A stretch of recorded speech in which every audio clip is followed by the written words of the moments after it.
Voilà, partager la route avec les véhicules prioritaires est souvent difficile sur nos axes routiers. Pourquoi les usagers de la route n'aiment pas céder le passage à ces véhicules prioritaires, les ambulances, les véhicules des sapeurs-pompiers? En tout cas, nous aurons le plaisir de mieux comprendre un peu dans cette émission. Oui, exactement, Roch. Et nous avons déjà nos invités qui sont déjà installés, que je m'en vais présenter.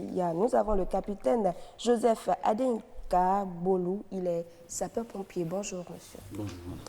Et en face de lui, nous avons François Amosso. Il est urgentiste. Bonjour, monsieur. Bonjour, madame. Et au téléphone, Roch, vous allez recevoir Bérenger Avaweme. Il est socio-anthropologue. Absolument, Bérenger Avaweme sera au téléphone pour nous apprécier d'un point de vue sociologique ce comportement des Béninois. Nous aurons également à partager des messages que nous ont envoyés des téléspectateurs, des messages qu'ils continuent d'ailleurs de nous envoyer. Nous allons les partager avec vous. Tout cela participe à l'animation de cette émission. Nous allons également diffuser une Vox Pop que nous avons réalisée. Et pour commencer, je voudrais bien rester avec mon capitaine. C'est bien ça, non? 3 barrettes, ça fait capitaine. Exactement. Bon, j'ai bien assimilé mon coup. Alors, merci d'être sur ce plateau. C'est vrai que c'est pas facile de vous avoir. Vous êtes toujours au front. Mais lorsqu'on parle de véhicules prioritaires, à quoi faut-il faire référence? Merci, je voudrais saluer les téléspectateurs. Oui, ils vous répondent également. Saluer tous les sapeurs-pompiers du groupement national de sapeurs-pompiers du Bénin. Ah oui, c'est nous qui les saluons, hein, chers sapeurs-pompiers. Bonjour à vous et merci pour tout ce que vous faites. Oui. Bon, en gros, aux pompiers, nous disons tout simplement qu'un véhicule prioritaire, c'est un véhicule qui dispose de droits plus étendus que les autres, Tout à et qui fait. lui permet de se déplacer plus rapidement en situation d'urgence sur la route. D'accord. Mais le véhicule prioritaire, est-ce quand il y a un passager en état critique à bord qu'il est prioritaire ou bien le véhicule simple lui-même en circulation est déjà prioritaire? Ah non, non, le véhicule simple en lui-même n'est pas prioritaire. Nous avons 3 codes D'accord. et qui déterminent la circulation de nos véhicules sur la route. Nous avons d'abord le code 3. Le code 3, c'est en fait un véhicule, tout véhicule ordinaire. Il n'utilise pas les avertisseurs sonores ni lumineux. Peut-être au retour d'une intervention. Oui. C'est un véhicule de liaison.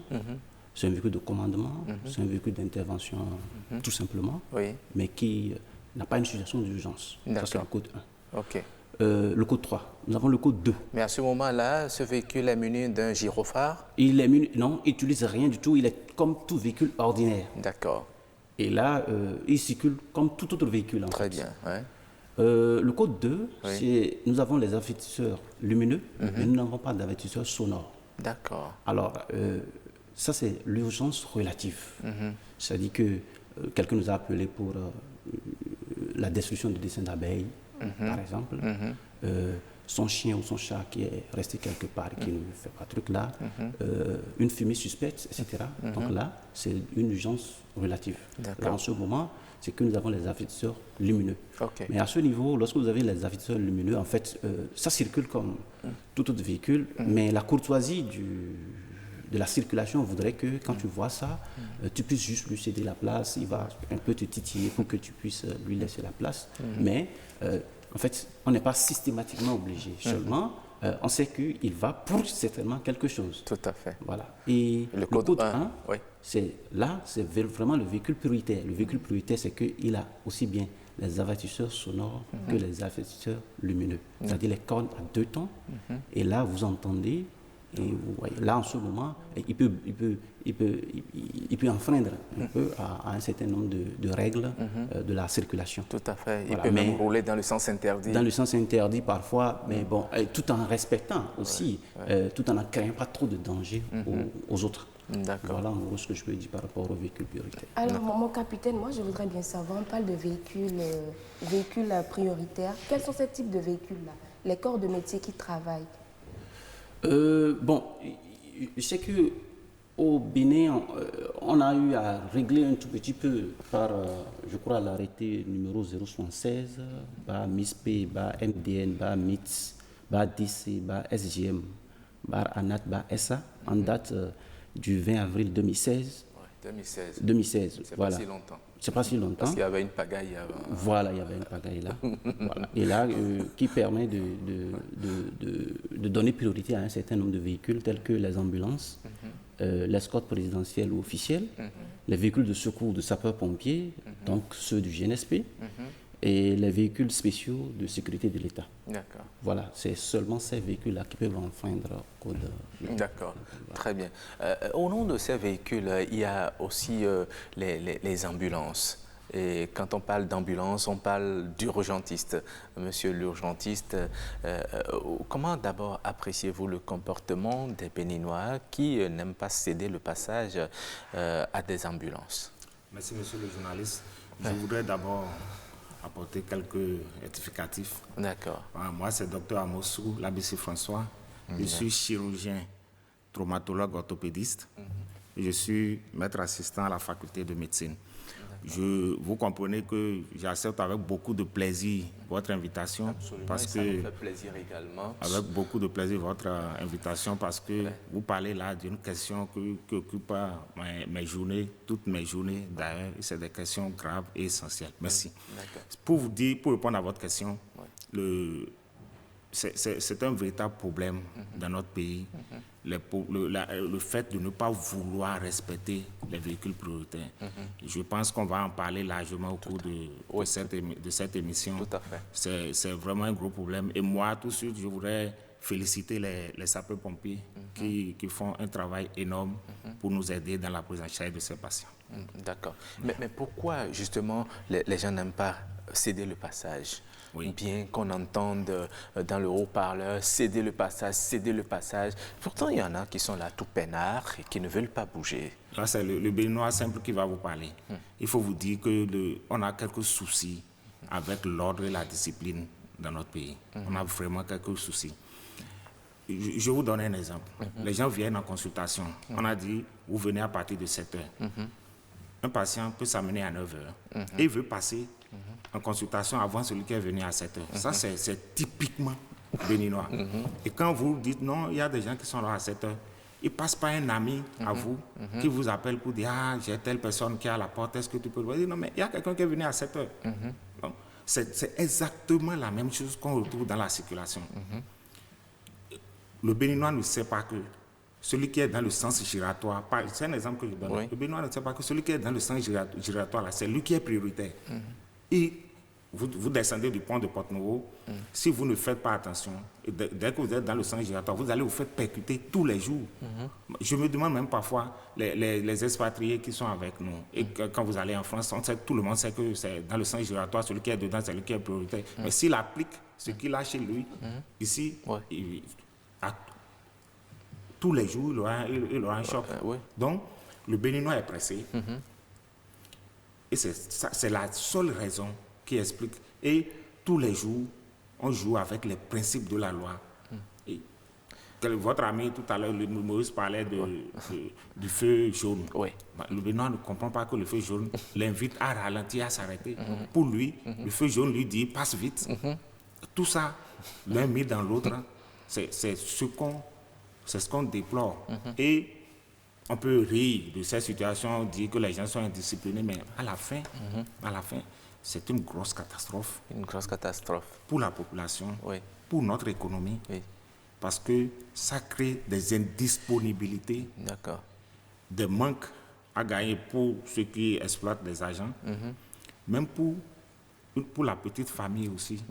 Quand c'est le papa qui est au lit et qui doit rester dans le lit de l'hôpital pendant 3 mois, 4 mois, il va vider les économies de la petite famille. Tout à fait. Tout le monde est mis en danger, tout simplement parce qu'il a décidé de ne pas respecter les règles. Tout simplement parce qu'il a décidé de passer avant tout le monde. D'accord. Très bien. Mais moi, je voudrais bien savoir, vous êtes sur le terrain chaque fois, est-ce qu'il vous est arrivé d'être confronté à ce type de réalité sur les routes? Oui, tout Béninois, tout Béninois, vous êtes dans la circulation. vous êtes au feu rouge, le feu passe au vert. Tous ceux qui sont derrière vous commencent à klaxonner. Il faut aller vite. Alors que lorsque le feu passe au vert, au Bénin ici, je ne parle pas de ce qu'on vit nous tous autant que nous sommes sur ce plateau. Dès que le feu passe au vert, il y a quelqu'un de l'autre côté qui n'a pas respecté le feu jaune et qui s'engage. Donc au Bénin, si tu déclares tout de suite, tu démarres tout de suite après le feu vert, tu risques même de le percuter. Oui, effectivement. Alors que ceux qui sont derrière toi sont déjà pressés, ils klaxonnent. Moi, j'invite les gens à la patience. Parce que quand on n'est pas trop pressé, en réalité, on va arriver là où on va. D'accord.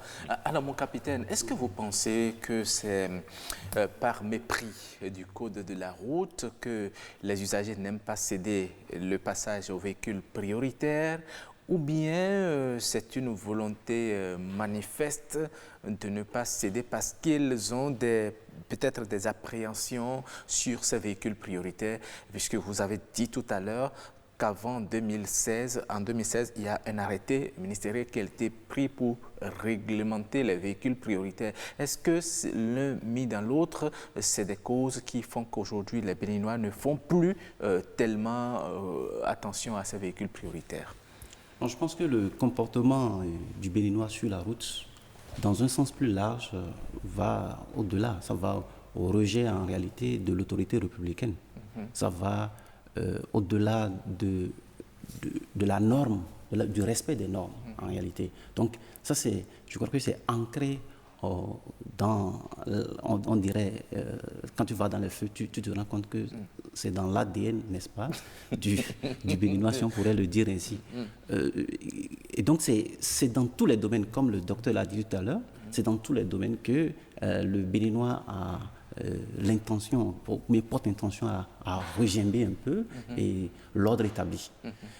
Mais moi, je suis là ce matin, c'est vraiment pour piquer un peu et voir et montrer aux gens ce pourquoi ils doivent normalement céder la voie. Allez-y, nous vous donnons plein droit. Et, piquez seulement. Vous savez, le groupement national de sapeurs-pompiers fait environ 1200 interventions et 12 000 interventions l'année.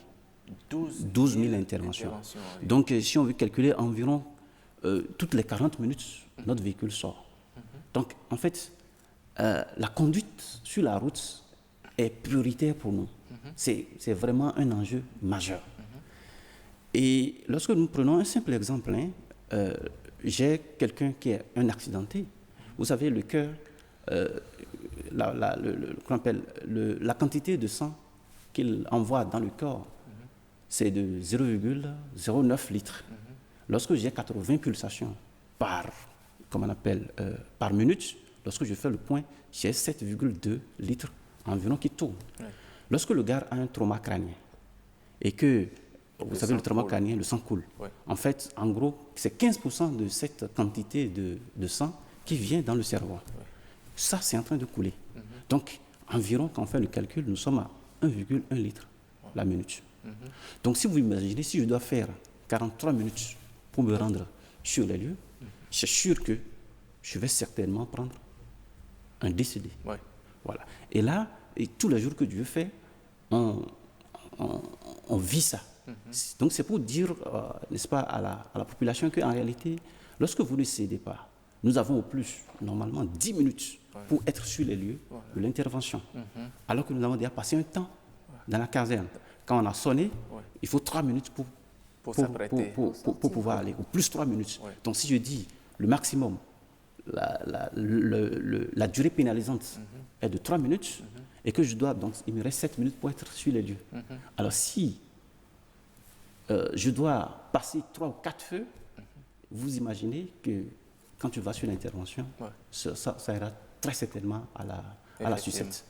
Et donc c'est pour ça qu'on demande, il y a même des gens, on a eu de ce genre de cas où le gars a refusé de décider, mais après, quand on va à l'hôpital, on regarde dans le téléphone, on appelle et on se rend compte que c'est le gars tout à l'heure qu'on était obligé de descendre, de lui dire, mais il faut céder. C'est l'un de ses parents qui se retrouve dans cette situation.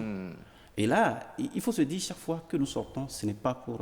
parfois, les gens se disent, allez, quand ils n'ont rien à faire ou bien quand ils veulent gérer eux-mêmes leur propre situation, ils mettent les gyrophares. Non, c'est pas ça. Chaque fois que nous sortons, c'est certainement pour sauver une vie. Ça veut dire qu'il vous est certainement arrivé des fois, il y a eu peut-être des embouteillages, vous n'avez pas pu vous rendre à temps sur le lieu de l'accident et à votre arrivée, la personne était déjà passée de vie à trépas. Ça, c'est évident. Lorsque tu arrives et que tu vois que tout le sang est vidé, oui. Et si tu étais arrivé il y a de cela un peu plus de 5 ou 10 minutes, ouais. Vous voyez, tu aurais peut-être fait quelque chose. Surtout que le Béninois ne connaît rien, de rien pour la plupart de ce qu'on appelle la prévention de secours civique, c'est-à-dire le secourisme, faire des gestes de prompt secours pour sauver des vies humaines. Le Béninois n'en connaît pas. On met à côté et parfois même, au lieu de stabiliser l'état de la victime, on aggrave sa situation en le déplaçant n'importe comment. Voilà. Donc, et tout ça, c'est des situations que il faut partager, il faut dire aux gens qu'effectivement, ce que vous faites, en réalité, se retourne d'une manière ou d'une autre contre un Béninois. En tout cas, vers la fin de cette émission, vous allez nous prodiguer quelques conseils lorsqu'il y a de ces cas d'accidentés dans la circulation. Que faut-il faire? Parce qu'on constate qu'il y a surtout les conducteurs de taxi-moto qui s'attroupent autour de l'accidenté. Qu'est-ce qu'il faut faire? Est-ce qu'il faut le maintenir? Dans quelle position? En tout cas, vous allez partager avec nous justement ces conseils pratiques. Et si vous permettez, il a dit tout à l'heure, il arrive des moments, ils arrivent sur le terrain et la personne est déjà passée de vie à trépas. Vous qui êtes des urgentistes, est-ce qu'il vous est déjà arrivé de constater que vous êtes à bord d'un véhicule avec un patient qui est en urgence et parce qu'on n'a pas cédé à temps la circulation, ce patient s'est éteint? Oui, de mon expérience avec le SAMU Bénin, ça c'est ce que le sapeur-pompier a signalé, c'est ce que nous vivons pratiquement tout le temps. Et c'est vraiment dommage que l'on décide de ne pas respecter les véhicules prioritaires. Parce que quand vous êtes obligé, avec les gyrophares, d'attendre que les gens puissent vous céder le passage, ça pose un problème quand même. Moi, je voudrais revenir un peu sur ce que le capitaine a dit. Vous savez, au-delà du fait que ceux parmi nous, Béninois, que je suis et que vous êtes aussi, ceux parmi nous qui connaissent les règles et qui ne les respectent pas, c'est déjà une catastrophe. Mais il y a des gens qui ne connaissent même pas les règles. Je vous raconte une petite histoire à nous raconter par mon maître, le professeur Fiobri. Il dit, dans son village, il y a des gens qui achètent des motos et qui disent, je vais aller faire Zémidian à Cotonou. Bon, et il demande comment on circule à Cotonou. Et on lui dit, en fait, quand tu arrives à Cotonou, il y a des feux, il y a 3 feux là qui s'allument. Quand tu arrives là, quand les gens sont arrêtés, il faut t'arrêter. Et quand ils bougent, il faut bouger avec eux. Et puis arrive la situation où le monsieur se retrouve seul devant le feu, il fait quoi? Il ne sait pas ce qu'il faut faire, il passe. Il passe comme tous les autres. Même si le feu est rouge. Oui, parce que lui ne sait pas, on lui a dit, quand les gens s'arrêtent, il faut vous arrêter. Mais quand il passe, il passe. Mais il arrive, il se retrouve seul devant le feu tricolore, il ne sait plus ce qu'il faut faire. Il fonce dans la circulation, il se fait percuter. C'est pour vous dire qu'on ne va pas cesser de sensibiliser les gens. Je pense qu'au-delà de la sensibilisation, il faut, pour les véhicules prioritaires, je pense que les sapeurs-pompiers n'ont pas un droit à verbaliser ce qui les empêche de travailler. C'est un corps habillé. Je pense, nous, les messieurs, on ne peut pas le faire, mais je pense qu'il faut installer une sanction pour des gens qui empêchent la circulation des véhicules prioritaires, particulièrement les ambulances et les sapeurs-pompiers. Ceux qui font ça, il faut les pénaliser. Et quand on a fini de les pénaliser, en fait, c'est pour le bien de la population. Moi, je voudrais vous dire que, je vous ai dit tout à l'heure, la traumatologie, la prise en charge de ces accidentés, c'est ce que je fais tous les jours. C'est un véritable problème de santé publique dans notre pays. C'est un véritable problème de santé publique. De 1996 à ce jour, on a vu les chiffres flamber. Des lésions qui sont de plus en plus graves. Des choses qu'on n'observait pas. Il y a dans les publications, vous lisez, telle lésion, c'est une lésion rare. Mais dans nos publications actuelles, on ne peut plus dire que c'est rare. Quand vous allez dans les congrès, dans d'autres pays africains, que vous dites par exemple qu'il y a quelque chose qu'on appelle un genou flottant. C'est un patient qui a une fracture au niveau du fémur et au niveau de la jambe sur le même membre. Avant, dans les publications, on dit que c'est une lésion grave et rare. Mais quand nous on fait nos publications là, mon collègue, le docteur Padono et moi, on a fait une publication à Porto-Novo sur ça. Mais sur 6 mois, on a recruté environ 250 de ces cas-là. Dû aux accidents de circulation. Dû aux accidents de circulation. Et quand, ce qui est encore plus grave, c'est que quand les forces de l'ordre font le constat, la conclusion, c'est que c'est l'accidenté qui a tort. C'est lui qui n'a pas respecté les règles de la circulation. Et le patient qui a un genou flottant, par exemple, il va vider son économie dans ça. Il ne va pas être productif. Ou l'État, ou pour le privé qui l'utilise. Là, on a des soucis. Et tout simplement, une fois encore, parce qu'on a décidé de jouer avec les normes. Absolument. C'est vrai, il y a tant de choses à dire et à redire sur l'incivisme de nos populations devant les véhicules prioritaires. Nous allons lancer la Voz Pop un rock réalisée par Yasmine Damata et Kenneth Soso. Quelqu'un qui veut mourir et on est en train de le transporter et on klaxonne, au lieu de céder le passage, c'est impossible. Et on est encore prêt pour bloquer le passage, puis encore on est prêt à suivre le cortège pour pouvoir vite passer, pour pouvoir suivre et évoluer vers le cortège. C'est pas sérieux, c'est pas bon. Il faut quand même qu'on donne priorité à ceux-là et pour pouvoir sauver des vies humaines. Des priorités, on a li, nous, mais ni tassiman l'aide on a li et sapeurs-pompiers si moto nele et comme ambulance de sogbeto khouimbe de to khouinele et a khosu si moto le mais ça mais urgence boye de le oui tadinu to bo e ma moye de le et nous n'a plus de mais nele et nous n'en a lié de le n'a plus envie. Même s'il entend ça, ça ne lui dit rien. Sinon, il y a aussi l'ambulance qui devrait être respectée. Mais avec la sirène, que l'ancien président, l'utilisation abusive qu'ils avaient fait avec la sirène, ça fait que même si ça crie, on ne se soucie même pas de regarder derrière pour savoir qui crie. Parce que les conseillers, tout le monde a la sirène. Même un simple fonctionnaire a une sirène. Par rapport à des véhicules, à des sapeurs-pompiers, la personne, les véhicules peuvent transporter des patients qui sont urgemment, bon, ils ont besoin de soins urgents. Là, si on ne les libère pas la circulation, ça peut aussi causer la mort aux victimes, aux patients. Vous voyez, non, nécessairement, on doit les libérer la voie. Tout véhicule est prioritaire. Il suffit simplement de suivre le code routier. Moto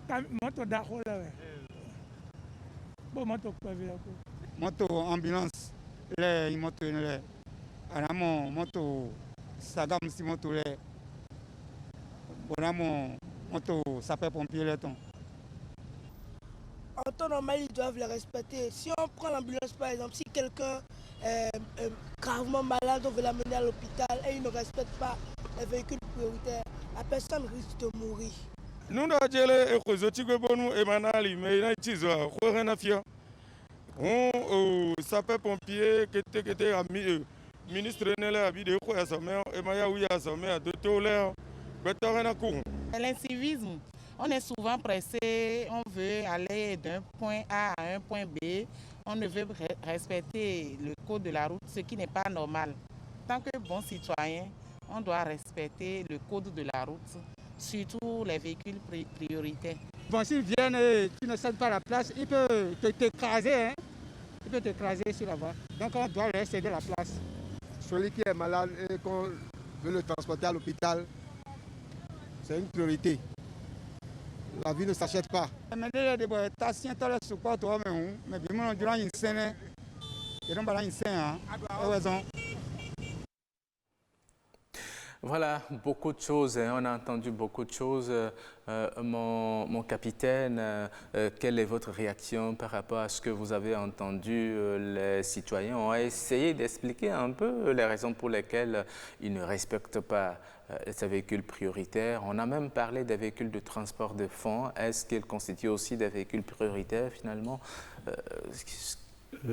Non, je pense qu'à ce niveau, déjà pour les véhicules de transport de fonds, ça dépend. Lorsqu'ils sont escortés, normalement, ils sont prioritaires. Voilà.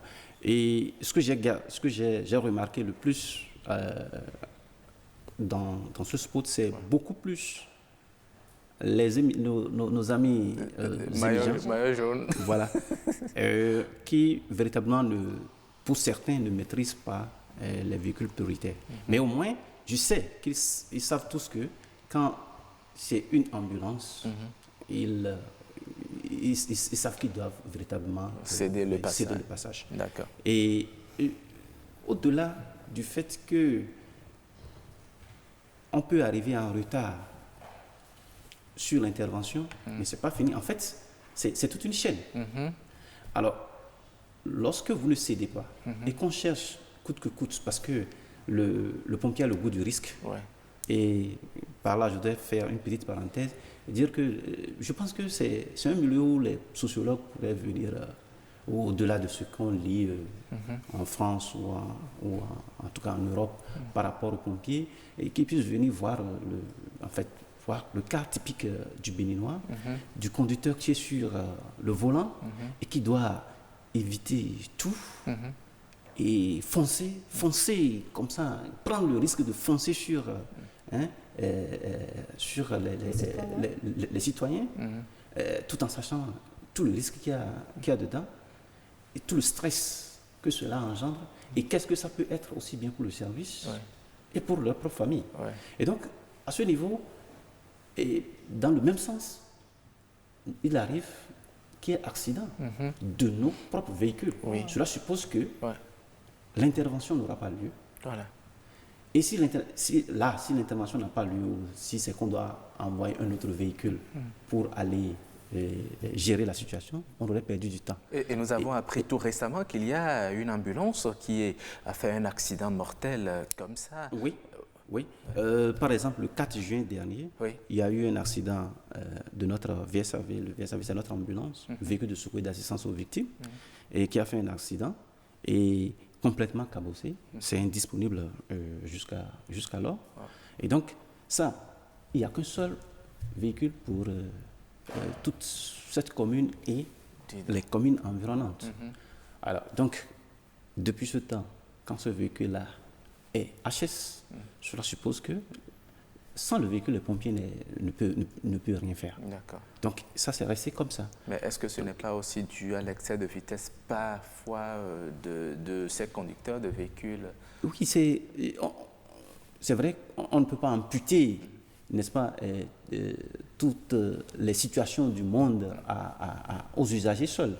Oui, nous avons de ces cas qui, comme nous le disons chaque fois, mais une chose est d'aller sauver des vies humaines, et l'autre chose est de toujours sauver des vies humaines. Tout à fait. Donc, il peut arriver, ça, on ne va pas dire non, il peut arriver qu'il y ait excès de vitesse. Mais la plupart du temps, tant que c'est pour sauver des vies humaines, c'est toujours dans le bon sens de pouvoir aller vite et être à bon port.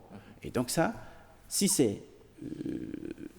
il percute de plein fouet une victime, ça veut dire qu'il va s'arrêter là. Absolument. Voilà. Merci à vous. Avant de donner la parole à Dr Amosso, sur ce plateau, nous allons rapidement établir la liaison téléphonique avec notre sociologue déjà en ligne, Dr Béranger Avaweme. Bonjour. Bonjour, monsieur. Oui, nous parlons aujourd'hui, nous cherchons à savoir, à comprendre les raisons pour lesquelles les usagers dans la circulation n'aiment pas céder le passage aux véhicules prioritaires. Vous êtes sociologue, comment analysez-vous ce comportement des Béninois? Merci pour votre question. Je pense que les raisons sont de divers ordres. Premièrement, vous voyez, la plupart de nos villes sont sujettes à une forme de ruée des populations rurales. Donc, il y a un afflux massif des populations des milieux ruraux vers les villes. Et donc, cela voudra dire tout simplement que des populations qui ne maîtrisent pas totalement le code de la route, et qui n'ont pas idée de comment une ville fonctionne, les installations, comment ça fonctionne, ils n'ont pas grand idée. Et donc, ils descendent dans les villes. Maintenant, ils sont parfois obligés donc de se livrer à des activités comme la conduite de moto, communément appelée Zemidjan. Et voilà, donc quand vous vous livrez à cette activité, par exemple, et que vous ne maîtrisez pas le code de la route, vous voyez toutes les conséquences que cela peut créer dans la circulation. Donc voilà un peu des raisons. Donc la plupart du temps, c'est la non-maîtrise du code de la route. Mais au-delà de cette non-maîtrise du code de la route, est-ce que ce n'est pas quelque part l'expression d'une certaine frustration de ces Béninois? Parce que ce n'est pas seulement ceux qui quittent les milieux ruraux pour les milieux urbains qui le font. Il y a des intellectuels, des gens qui vivent en pleine ville, qui s'obstinent, qui ne veulent pas céder le passage. Oui, exactement. Il y a cet aspect également des choses qu'il faut prendre en compte. Oui, une frustration, également une forme c'est-à-dire une forme d'aigreur que parfois on manifeste. Vous voyez, nous sommes coutumiers d'une situation, surtout à Cotonou, les injures dans la circulation. Vous voyez, donc cette frustration qui s'exprime de cette manière où on ne veut pas céder la voie. Et non seulement ça, on n'est pas d'accord de la situation qu'on traverse, donc on accumule un certain nombre il y a une forme de ressenti, et cette ressenti, sa forme la plus expressive également, qu'on ne veut pas donc laisser les véhicules prioritaires passer, et après ça, c'est les injures qu'on débite. À l'endroit donc de celui qui cherche à passer. Voilà. Et donc une forme de tension sociale entretenue dans la circulation au quotidien. Et c'est le reflet donc de ce que vous venez de dire, la frustration, mais au-delà de la frustration, toute une situation sociale dégradante qui s'exprime de cette manière. Et il y a également notre éducation, vous voyez, les injures, pour nous, c'est pas grand-chose. Vous voyez, on s'injure, mais dans d'autres aires socio-culturelles, les injures, ça fait énormément mal. Oui, tout à fait. Alors, est-ce que vous pensez qu'un jour, on peut espérer que le comportement, ce vilain comportement, d'ailleurs, je me permets de le dire, peut changer un peu dans nos circulations? Et si oui, en quoi faisant? Oui, ça peut changer. Je pense qu'il y a un travail colossal qui se fait déjà par le centre de sécurité routière, c'est-à-dire la formation permanente et la sensibilisation des masses populaires. Et en dehors de ça, il faut une application rigoureuse du code de la route par les forces régaliennes de l'État, notamment la police. Et voilà, je pense qu'avec ces actions, on peut espérer que d'un moment à l'autre, on peut assister à une forme d'accalmie de cette situation. D'accord. Merci, Dr Béranger Avoémé. Je rappelle que vous êtes socio-anthropologue. Bonne journée à vous. Merci. Merci. Alors, mon capitaine, l'une des raisons énumérées par le socio-anthropologue est que le code de la route n'est pas connu de la population. Oui, ça c'est vrai, le code de la route n'est pas connu de la population, et j'invite même nos sœurs, nos frères qui prennent les taxis-motos, que lorsque vous avez quelques bribes d'informations, de connaissances sur le code de la route, il faut toujours parler aux étudiants. Ils pensent véritablement tout connaître, ça c'est vrai, mais eux, ils ont ce qu'on appelle l'acceptation du risque, qui est beaucoup plus poussée que toi qui es derrière. Et donc là, il faut toujours... la plupart du temps, c'est eux qui n'ont pas raison, mais c'est eux qui insultent. Que ce soit les étudiants, je ne vais pas les stigmatiser, comme tous nos jeunes, nos frères qui prennent n'est-ce pas, la moto. Et donc aujourd'hui, pire qu'il y ait, l'agression verbale, le sociologue en a parlé, mais au-delà de l'agression verbale... Vous aussi, vous êtes victime de cette agression absolument. Mais constamment. C'est votre quotidien. C'est constamment. Et ça, je crois qu'il y a quelque chose qui a réglé un tout petit peu cette situation de, allez, on s'en fout, on ne cède pas. C'est quand même, à un moment donné, tout le monde utilisait la sirène. Aujourd'hui, avec cet arrêté, je crois que il y a beaucoup de ces autorités qui n'utilisent pas du tout de sirène. Donc, aujourd'hui, les gens doivent se dire, bon, ceux qui passent, c'est véritablement ceux qui ont le droit de circuler avec la sirène. Et nous, quand parlant d'agression physique, on a eu des agressions physiques. Donc, ça veut dire que ça va au-delà. J'étais à Calavi, j'étais commandant la compagnie départementale de l'Atlantique. Il y avait une intervention au niveau du carrefour Ita, c'était vraiment, c'était monstre. Ouais. Donc, on n'a pas pu rapidement aller sur les lieux et le feu a tout brûlé. Mais quand on est arrivé, mais le monsieur, j'avais coupe-coupe. Dis donc. Oui. Wow. Et là, bon, et dans en fait, cas, vous faites c'est... Ah, mais... Il ne savait pas que c'était un véhicule de sapeur-pompier. Non, il savait. En fait, la victime a vu toute sa maison consumée. Ok. Ah, d'accord. Donc, vous êtes venu en retard. Nous sommes venus en retard. Ah là là. Voilà. Et donc, il a voulu déverser toute sa colère sur vous. Mais en réalité, qu'on appelle la source du problème, c'est déjà au niveau, n'est-ce pas, de la route. Il a peut-être estimé, quand vous a appelé, que vous n'êtes pas vite venu. Voilà. Merci. Puisque nous tendons déjà progressivement vers la fin, qu'est-ce qu'il faut faire? Surtout vous qui êtes urgentiste, essayez comme il a fait. Il a dit qu'il va essayer de piquer. Il a effectivement essayé de piquer, même si ce n'est pas son rôle. Vous qui êtes chargé de piquer, essayez de piquer pour que cela entre dans la veine et si possible dans l'ADN pour que cela change. Merci, monsieur le journaliste. Je retiens de votre voix populaire que, en fait, les Béninois semblent connaître ce qu'il faut faire. Et on a décidé de ne pas faire. Je voudrais vous signaler ici que je ne sais pas ce qui se passe au niveau des sapeurs-pompiers du Bénin, mais j'ai une expérience en France où il y a des volontaires, des gens qui ne sont pas sapeurs-pompiers de métier. Et il y a des volontaires qui sont dans d'autres corps de métier, qui sont des volontaires chez les sapeurs-pompiers. Je pense qu'il faut développer cet aspect de la chose dans notre pays.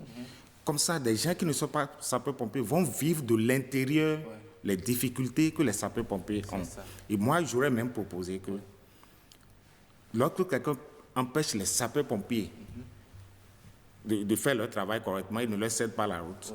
Dans la verbalisation, qu'il y ait 24 heures ou avant de lui libérer sa moto, qu'il aille vivre de l'intérieur ce que les sapeurs-pompiers font. Mais l'autre chose, dans la prise en charge, moi aussi, au niveau de la prise en charge, quand ils viennent, vraiment, c'est vraiment nos amis, les sapeurs-pompiers. Mais il y a des gens sur la route d'abord. Au lieu d'appeler les sapeurs-pompiers, ils font des photos pour envoyer sur WhatsApp. Mais il y a une loi du numérique dans notre pays. Il faut retrouver ces gens et les punir. Il faut les retrouver, les punir. Mais au niveau de la prise en charge, pour vous dire jusqu'où l'incivisme amène le Béninois. Il y a des gens qui accompagnent les sapeurs-pompiers du lieu de l'accident jusqu'aux urgences à l'hôpital. Et qui sont là pour voir ce que vous allez faire pour le malade. Et qui vous empêchent de travailler. Et là encore, nous aussi, on est victime d'agression physique.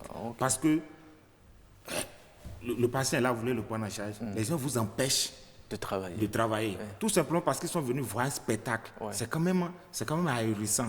Mais j'invite notre population, pour ceux qui connaissent la loi, j'invite au respect de la loi. On a trop l'habitude dans ce pays. Je dis je ne dis pas les immigrants, je ne dis pas... Il y a de gros intellectuels qui refusent de respecter les règles.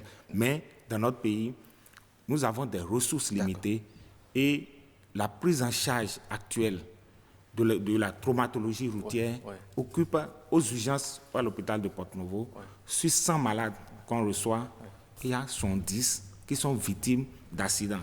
Peut-être 10% dedans d'accidents domestiques, mais c'est quand même 60% qui sont victimes d'accidents de la voie publique et des accidents dans la réalité évitables. Et ces accidents, je voudrais signaler avec votre permission que ces accidents très souvent, et de plus en plus avec l'amélioration des moyens de déplacement, avec une célérité de plus en plus élevée, avec l'amélioration de nos routes, c'est une véritable catastrophe, un gros problème de santé publique. Un gros problème de santé publique. Ça nous permet de relayer rapidement quelques messages. Il y a un message de Benoît Rondia qui dit ceci: a priori, ce comportement ne s'explique pas. Il est d'autant plus scandaleux quand c'est une ambulance qu'un citoyen refuse le passage. Mais à bien observer, on comprend que c'est la frustration qui est à la base d'un tel comportement. En effet, tout est parti de la priorité abusivement offerte aux véhicules ministériels et diplomatiques. Généralement, au passage du véhicule d'une autorité avec sirène, vous verrez toujours quelqu'un en train de bouder ceux qui bouffent le pays. Dans cette logique, on peut se dire que c'est la confusion des sirènes qui pousse les aigris à refuser le passage accidentellement aux ambulances et aux véhicules de sapeurs-pompiers. Et Dami Awandokou qui dit ceci, un sujet très sensible, mais je pense pour ma part que c'est une question d'éducation à la base et c'est fort de cela que nous devons introduire ces notions basiques dans notre système éducatif. Les citoyens ne le font pas par plaisir, mais juste qu'ils ne sont pas éduqués pour ça. Sous d'autres cieux en France, mieux aux USA, c'est la moindre des choses. Nous devons bâtir une nation forte sur l'éducation, car sans l'éducation, point de développement. Et Julien Denabé dit ceci: c'est l'une des manifestations de l'incivisme dans notre pays. Déjà au primaire, les véhicules prioritaires sont enseignés. Et pourtant, certains usagers de la route ont des comportements qu'il faut décourager à tout prix. Les sapeurs-pompiers ont au moins les moyens d'intimidation. Saisie des pièces de véhicules, par exemple. Chez les ambulanciers, c'est un drame. En dehors de leur sirène, ils n'ont plus aucun moyen de dissuasion. Cette situation entraîne parfois des accidents mortels. Je pense qu'il faut multiplier des sensibilisations, surtout à l'endroit des minibus sur la route de Porto Novo. Voilà. Et Madame Claire Rougan-Aïmona qui pense que le constat général est qu'au Bénin, on apprend le code de la route pour avoir le permis et non pour le respecter. Et elle se demande pourquoi c'est ainsi. Et Dorcas Kodjia dit ceci: mauvaise éducation, inconscience totale, insensibilité, manque d'empathie, opiniâtreté, délinquance juvénile, voilà quelques causes. Il y a l'inexpérience aussi. Si tu as déjà eu un parent qui est passé par un AVC ou un accident grave, ou toi-même tu as eu un accouchement à haut risque, tu céderas vite le passage. Il faut rééduquer les indélicats, les punir. Les véhicules prioritaires doivent sauver les personnes qui sont entre la vie et la mort. Cédons-leur le passage ou nous serons ramassés par eux. Et elle complète et dit: les gens qui dépensent tellement de faux frais pour obtenir cette pièce, c'est-à-dire le permis de conduire, si bien qu'une fois qu'ils l'ont, ils se prennent pour des demi-dieux et se bombent le torse. Ils occupent l'espace public avec abus. Ils sont gonflés. Souvent, ce sont les taximotos, les taximens illettrés et des jeunes indélicats qui ne cèdent pas le passage. Les intellectuels comme nous sont disciplinés. Je vous assure, quand j'entends la sirène, je serre ma droite, je clignote, parfois je gare et quand je suis dans le feu, je me range. Pendant ce temps, des Béninois mettent les feux de détresse et filent comme s'ils étaient en convoi avec les urgentistes. Là, c'est un bon comportement à adopter sur nos routes, surtout. Voilà des réactions de ces téléspectateurs qui suivent cette émission. Nous leur disons un sincère merci. Il ne faut pas, vous voyez souvent cela. Je vous laisse la parole pour votre mot de fin. C'est même déjà terminé, nous sommes à la fin, rapidement, en 30 secondes. Bien, merci. Je voudrais juste dire que lorsque vous êtes sur la route et que vous entendez la sirène, lorsque vous êtes sur le boulevard, il faut ralentir. Normalement, il faut serrer sa droite. Comme ça, vous nous permettez, parce que si on doit passer par le côté, la côte, on a beaucoup plus de difficultés. Oui. Mais au Bénin, ce n'est pas ce qu'on fait. Et j'ai compris ce pourquoi. C'est que les motos n'ont pas leur voie et les routes aussi, et les véhicules n'ont pas leur voie. Donc, les gens sont obligés de serrer à l'emporte-pièce. Voilà. Aux véhicules prioritaires, les ambulances, les véhicules de sapeurs-pompiers, de passer sur le chemin des bus, etc. Comme ça, c'est plus rapide. Malheureusement, on n'a pas encore ces infrastructures. Voilà. Lorsque vous êtes dans un sens giratoire et que vous entendez ça, normalement, vous tournez vous restez au niveau du sens giratoire jusqu'à ce que le véhicule le passe. D'accord. Ça peut arriver que ça vous oblige à faire 2 fois le tour, c'est pas grave. D'accord. Donc voilà. En plus, je vais rapidement donner les contacts parce qu'aujourd'hui, on a un peu de difficulté à pouvoir... Les gens ont des difficultés à nous joindre. C'est pas de notre faute. Ça, c'est la communication qui pose problème.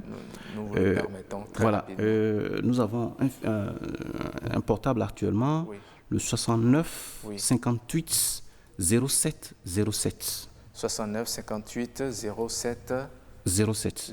Et les autres que nous avons toujours, c'est le 118. Le 118. Oui. Le 21 30 22 22. 21 30 22 22. Le 21 30 30 11. 21 30 30 11. Donc lorsque vous appelez le 118 et que ça ne marche pas, il faut appeler ce numéro. Merci beaucoup à vous, capitaine Golou, voilà. Oui. Merci. 30 secondes égales. Vraiment, comme mot de fin, pour ne pas répéter le capitaine, je voudrais juste vous raconter une histoire d'un de mes maîtres qui dit, par rapport à l'excès de vitesse, il dit, quand vous êtes dans une jolie voiture, et que vous mettez à pleine vitesse, que personne ne vous voit. Par contre, quand vous allez doucement, que vous avez votre bonne musique à bord, tout le monde vous voit. Et vous êtes en sécurité. Et puis on a le temps d'admirer votre voiture. Voilà, et vous êtes en sécurité. Donc roulez doucement pour qu'on puisse vous voir, qu'on sache que vous avez dépensé pour l'achat de votre voiture. Et comme ça, tout le monde voit. Mais à grande vitesse, vous passez. Personne ne vous voit. Merci beaucoup, docteur François Amosso. Vous êtes urgentiste. Et nous disons merci également. Vous êtes, chirurgien traumatologue. Voilà. Merci à la réalisation qui nous accompagne avec ces numéros qui s'affichent déjà au bas de l'écran. Vous les voyez, 69 58 07 07 en cas d'accident. Il y a également le 21 30 22 22 ou le 21 30 30 11 ou le 118. Merci beaucoup à vous.